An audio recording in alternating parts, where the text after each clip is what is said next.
क्रांती news, आवाज सर्वसामान्यांचा।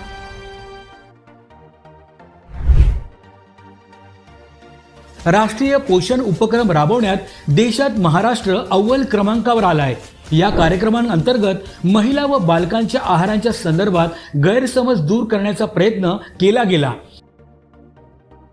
विशेष करून ॲनेमिया आजाराच्या संदर्भात अंगणवाड्यांच्या माध्यमातून महिलांमध्ये जागृती करण्यात येत आहे।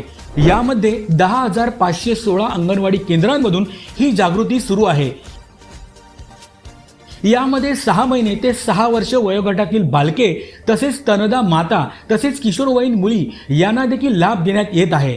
या उपक्रमामध्ये एक पेड़ माँ के नाम व चिमुकल्यांची वसुंधरा या अभियानांमार्फत माता आणि बाल आरोग्य संदर्भात तसेच अनौपचारिक शिक्षण याबाबत देखील जागृती करण्यात येत आहे।